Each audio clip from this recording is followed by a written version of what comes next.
Ya. Jadi sebelum kemunculan Al-Mahdi itu, umat Islam ini akan menghadapi fitnah-fitnah yang luar biasa. Makna dari fitnah tersebut, ya, disebutkan di dalam banyak keterangan, ya, didapati ada 15 makna, ya, yang terkandung di dalam Al-Quran. Bisa diartikan fitnah itu adalah syirik, ya, fitnah kesyirikan yang akan melanda umat ini. Ada juga fitnah penyesatan. Nah, ini. Jadi umat ini akan disesatkan oleh banyak-banyak pihak. Ada juga fitnah artinya pembunuhan. Ada juga makna fitnah itu adalah alasan, keputusan, dosa, sakit, ya, sengsara, balasan, ujian, azab, itu makna-makna di dalam Al-Quran. Jadi kalau kita kesimpulkan, makna fitnah itu adalah, ya, ada sesuatu yang menimpa umat manusia dan sifatnya itu tidak mengenakan, ya, tidak membuat manusia itu menjadi nyaman. Ya, itu makna dari artinya. Gitu. Nah, apa tujuan dari fitnah itu? Ya, artinya agar manusia ini menyadari bahwa mereka harus kembali kepada Allah Subhanahu wa Ta'ala. Kalau tidak berpegang kepada Al-Quran dan As-Sunnah, maka yang akan dihadapi adalah fitnah-fitnah yang luar biasa. Ada sebuah hadis tentang umur umat manusia, ya, tentang umur umat manusia. Ya. Tetapi hadis ini diriwayatkan oleh, ya, Tabrani. Sanadnya atau statusnya hadis ini dhaif. Karena ada perawinya, ya, salah satu perawinya itu Habib Ibnu Abi Sabit, ya, dan laki-laki Quraisy yang didhaifkan. Tetapi hadis dhaif dalam bab perkara ini bisa dipakai, kecuali dalam perkara ibadah. Kalau hanya sebatas khobar, masih siap dipakai. Tinggal kita melihat konteks hadis ini nyambung nggak, sesuai nggak dengan keadaan. Ternyata kondisinya memang cuma satu fase saja yang belum terbukti. Ya, di dalam hadisnya Rasul bersabda bahwa akan ada yang pertama, fase umat Islam itu kenubuahan, ya, kerasulan. Setelah itu kata Rasulullah, setelah kerasulan itu berakhir, summa akan ada khilafah ala min hajjin nubuah, yaitu selama 30 tahun, yaitu para sahabat. Yang kalau kita hitung-hitung ternyata benar 30 tahun. Summa selanjutnya kata Rasulullah, setelah masa kekhalifahan para sahabat ini atau khulafaur rasyidin ini berakhir, maka akan muncul khilafah, disebutnya disebutkan tadi adalah khilafah alamin haji nubuah, terus akan terjadi mulkan adon, ya, kerajaan yang menggigit, sistemnya khilafah, tetapi turun-temurun dari Muawiyah kepada Zaid bin Muawiyah, dari bapaknya diturunkan kepada anaknya. Summa kata Rasulullah, kemudian akan ada muncul, ya, mulkan Jabariyah, kerajaan yang ganas, kerajaan yang sudah nggak peduli dengan hukum-hukum Allah, ya, sistem kekuasaan yang menyampingkan hukum-hukum Allah, bahkan hukum-hukum Allah itu sudah nggak mau dipakai. Ya. Summa kata Rasulullah, setelah itu berakhir, maka akan muncul khilafah ala minhajin nubuah. Ya. Keempat fase sudah terlaksana. Sekarang kita berada di mulkan Jabariyah, kerajaan yang sangat ganas, menggigit, di mana tidak tegaknya hukum-hukum Allah Subhanahu wa taala. Dan ini fitnah terbesar bagi umat ini, ya. Kemudian akan muncul lagi khilafah ala minhajin nubuwah yang insya Allah nanti akan dipimpin oleh Al-Mahdi. Ya. Apakah Al-Mahdi akan muncul? Insya Allah pasti akan muncul. Karena sesuai dengan hadis-hadis Rasulullah Shallallahu Alaihi Wasallam. Dan mungkin, ya, dulu saja sudah datang. Karena kalau kita melihat tanda-tandanya, ya, munculnya 2 gerhana di bulan Ramadan tahun 1981 ya. Nah, berarti sudah muncul. Setelah berapa? Dari 80 tahun sampai sekarang 2024. Ya, berarti berapa tahun? 40 tahun ya.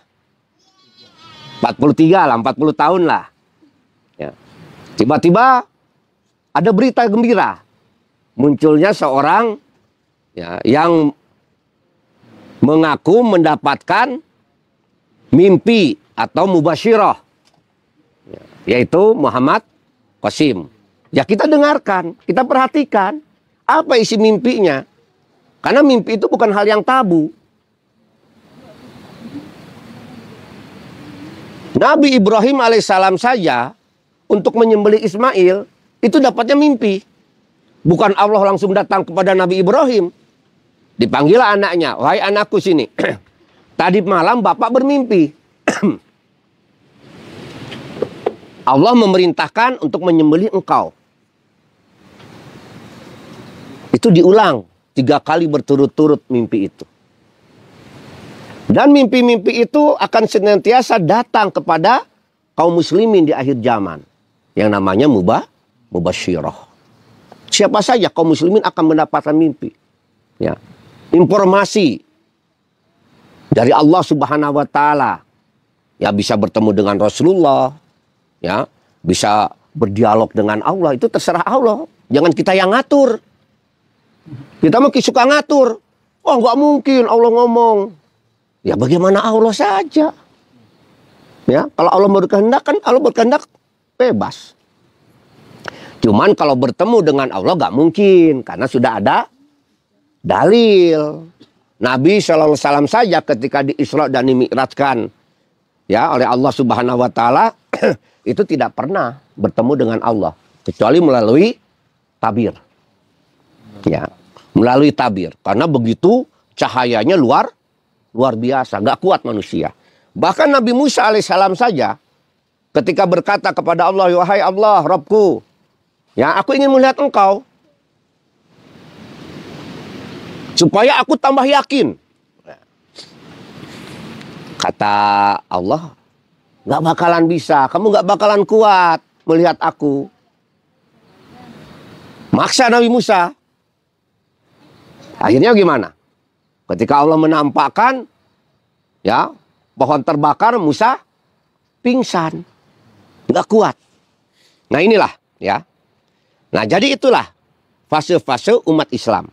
Meskipun hadisnya doib, tetapi kalau kita hubungkan ternyata nyambung.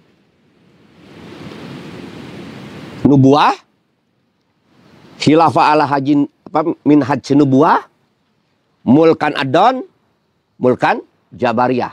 Dan yang kelima ini adalah khilafah ala minhajin nubuah. Kita tinggal tunggu. Dan dalam hadis yang lain Rasul mengatakan umur umat ini adalah 1400 tahun. Apakah Masehi atau Hijriah? Tetapi kalau kita menghitung kepada Hijriah sudah masuk nih. Bahwa umat ini sudah masanya sudah akan berakhir. Ya. Nah, di antara 1400 Hijriah ini diambil dari mana? Dari sebuah hadis yang Rasul mengatakan bahwa orang Yahudi bekerja setengah hari. Nggak kuat.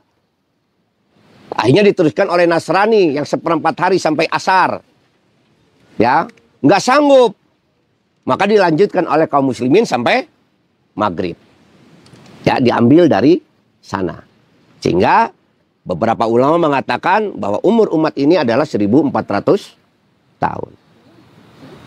Dari kelahiran, dari apa? Diutusnya Rasulullah Muhammad ya sebagai Rasul dan Nabi terakhir. Nah, di antara fase 1400 tahun itu, umat ini akan menghadapi fitnah. Fitnah yang cukup dahsyat. Apa fitnah-fitnahnya? Ya. Disebutkan yang pertama ya adalah fitnah apa namanya? Ahlas. Nah, ini hadisnya gini. Kalau saya bacakan, ini riwayat Abu Daud. Ya, ini kebetulan saya punya aplikasi tentang hadis-hadis yang cukup komplit. Ya, ini diceritakan dari Sunan Abu Daud, nomor 3704. Telah menceritakan kepada kami Yahya bin Utsman bin Said Al-Himsi berkata, telah menceritakan kepada kami Abu Al-Mughirah berkata, telah menceritakan kepadaku Abdullah bin Salim berkata, telah menceritakan kepadaku Al-Ala bin Utbah dari Umair bin Hani Al-Ansi, ia berkata, aku mendengar Abdullah bin Umar berkata. Jadi sanadnya nyambung kepada sahabat, kepada Rasulullah. Saat kami duduk-duduk, ya duduk-duduk beginilah, karena para sahabat itu memang senang selalu berkumpul dengan Rasulullah. Karena banyak informasi-informasi tentang Allah yang bisa diterima oleh para sahabat, perintah dan larangannya.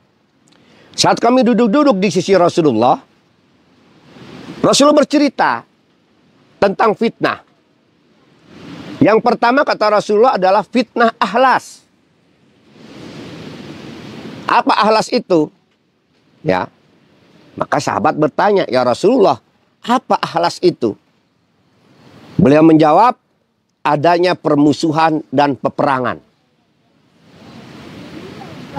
Umat ini pertama kali akan terjadi permusuhan dan peperangan setelah Umar bin Khattab pintunya didobrak. Wafatnya Umar bin Khattab. Karena Umar bin Khattab ini adalah pintunya umat Islam. Kalau dia meninggal atau terdobrak, maka fitnah akan semakin gencar. Dan itu terbukti. Perselisihan umat ini terjadi ketika wafatnya Utsman bin Affan, terbunuhnya Utsman bin Affan. Saat itu Ali bin Abi Thalib memegang kekhalifahan, ya. Banyak orang yang menuntut dihukum yang membunuh Utsman bin Affan.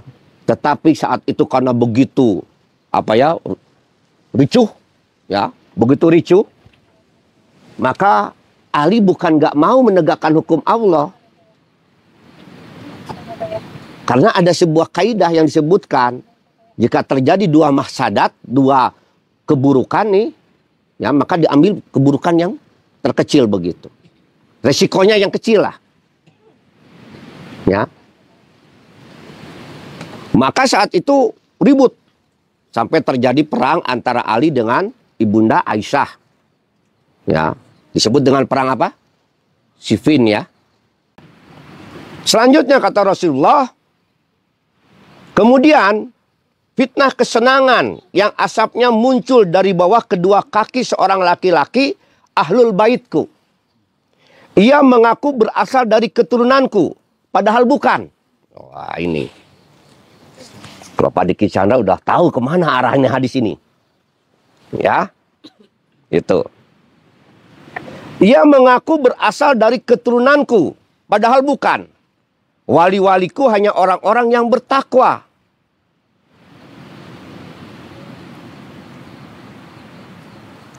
Yang dimaksud hadis ini adalah akan muncul nanti orang-orang yang mengaku keturunan Rasul. Atau yang disebut dengan Habib. Padahal mereka datangnya dari Syiah. Ingat. Kebanyakan mereka datangnya dari Syiah.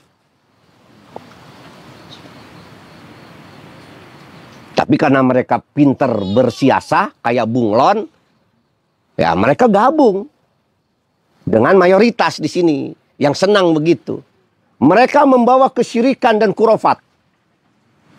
Mereka membawa ajaran ini kebid'ahan yang disenangi oleh kebanyakan manusia. Apa? Misalnya minta-minta ke kuburan. Saya pernah belajar di satu, apa ya namanya, kayak masjid begitulah. Ya, saya sholat, yang punyanya Habib. Saya nggak ngerti awalnya. Saya perhatikan setiap orang yang datang ke belakang mimbar. Saya perhatikan, ini orang ngapain di belakang mimbar. Setiap mau ke masjid itu, bukan tahiyatul masjid. Ke belakang dulu, baru tahiyatul masjid. Saya perhatikan. Lama-lama saya penasaran. Ada apa sih di belakang? Di belakang mimbar. Akhirnya saya buka. Gak taunya kuburan. Kuburan Habib katanya.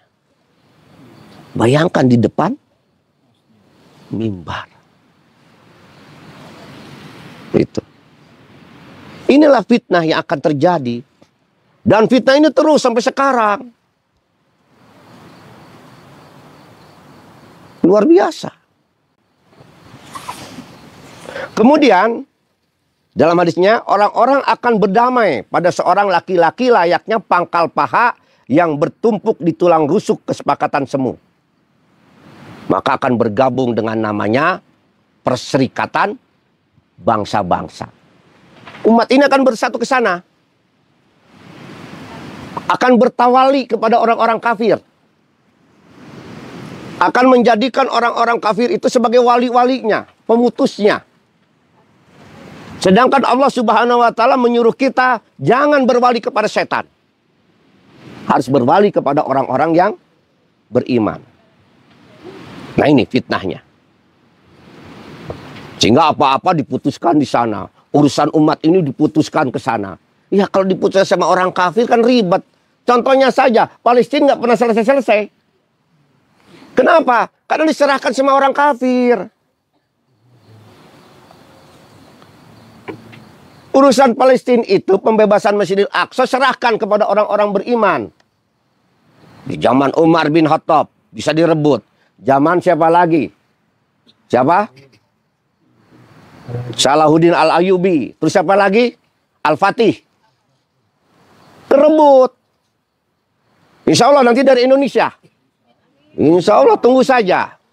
Ya, gitu. Harus mau. Kita rebut. Deka. Oh, nama istilahnya Deka Diki Chandra. Ya amin, siapa yang tahu? Siapa yang tahu, aminkan saja. Kan banyaklah berdoa sama Allah. Doanya ya apa saja, yang penting baik. Ya, ini. Nah, sehingga kata Rasulullah, tidak seorang pun dari umat ini kecuali ia akan mendapatkan satu tamparan di mukanya. Jadi umat ini akan kena tamparan yang begitu keras di mukanya. Artinya dipermalukan semua umat ini. Nggak ada harga dirinya. Betul nggak? Umat ini ada harga dirinya nggak? Nggak ada. Seperti makanan di atas nampan, di meja makan, diperebutkan. Seperti buih di lautan. Nggak ada harganya. Nggak ada harga dirinya. Ya. Kemudian, fitnah itu telah dianggap usai. Saya pikir udah selesai. Ternyata enggak. Fitnah itu terus berlanjut. Pertama tadi fitnah apa? Ahlas. Terus fitnah syarra. Dianggap udah selesai. Gak taunya makin berlanjut fitnah itu. Sampailah kepada namanya fitnah Duhaima. Yang sekarang kita alami. Ya. Apa ciri-cirinya fitnah Duhaima itu? Seseorang laki-laki, rajulun di sini, yang paginya beriman, sore hari menjadi kafir. Begitu cepatnya orang menjadi kafir. Dari keimanan menuju kepada kekafiran. asalnya dia yakfur kepada togut karena terpengaruh oleh urusan dunia yang hina ini, akhirnya menjadi hamba dunia, menjadi kafir. Ini saya satu cerita saja. Ada akhwat ingin pakai cadar.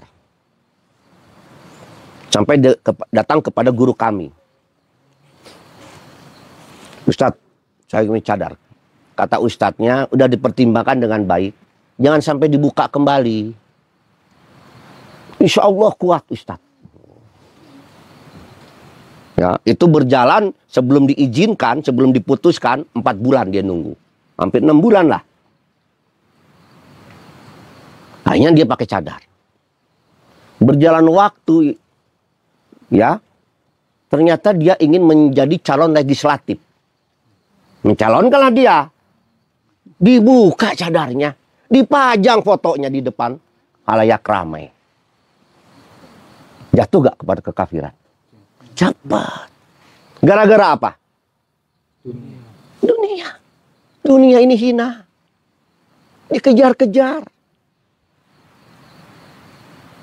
Ya. Pagi-pagi beriman, sore hari kafir.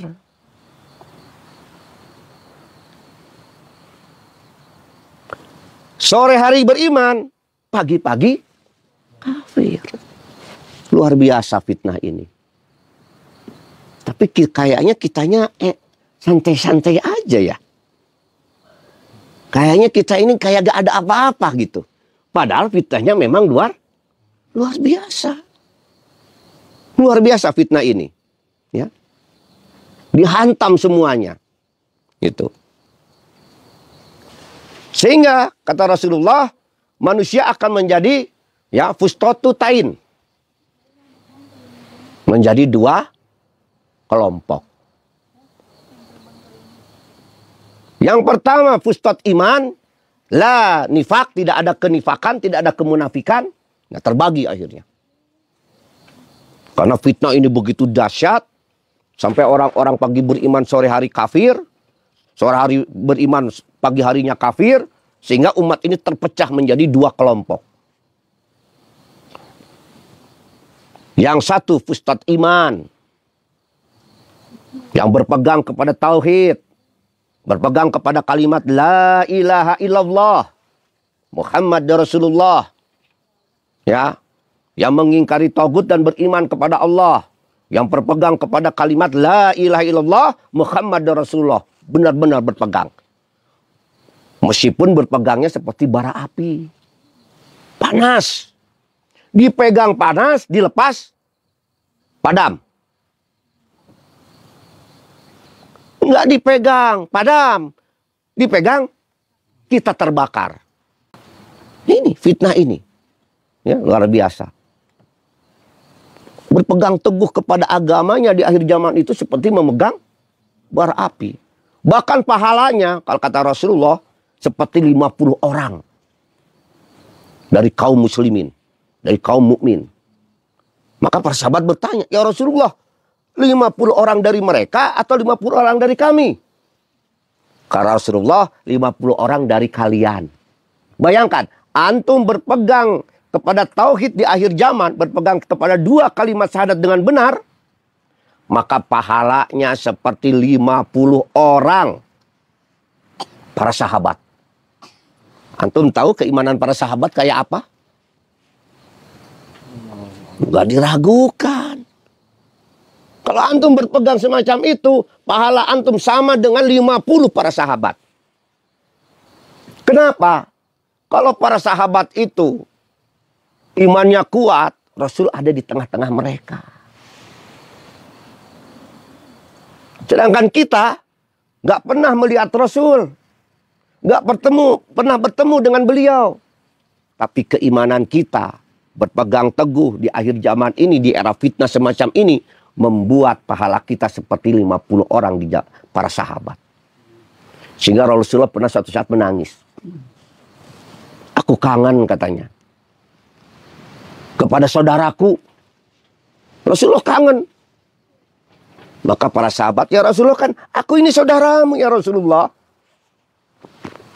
Kata Kata Rasulullah, kau bukan saudaraku, engkau sahabatku. Siapa saudaramu ya Rasulullah? Nanti akan ada umat di akhir zaman, di mana orang-orang menyelisihi mereka, membiarkan mereka, tapi mereka tetap berpegang teguh kepada kalimat tauhid, berpegang teguh kepada sunnahku, sunnah dan para khulafaur rasyidin. Ya mudah-mudahan kita, ya, yang berujlah di bukit ini, menghindari fitnah-fitnah akhir zaman, memperdalam tauhid. Masya Allah. Kita berdoa. Ya. Itu. Dan satu kelompok lagi, Ustadz nifak. La imani, tidak ada imannya. Pemunafikan banyaknya. Munafik.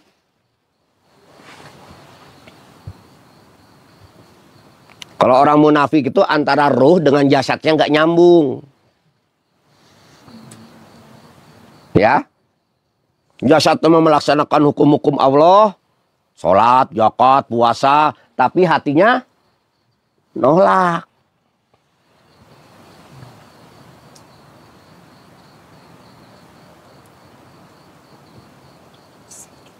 Jika kondisi kalian sudah begitu, maka tunggulah munculnya Dajjal pada hari itu atau keesokan harinya.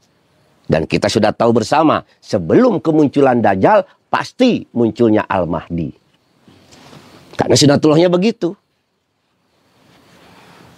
Siapa sosok Al-Mahdi ini? Berjanggut segala macam. Yang kesana anak khawatirkan Ustadz, ketika dia muncul, antum nolak. Karena tidak sesuai dengan ekspektasi antum nantinya.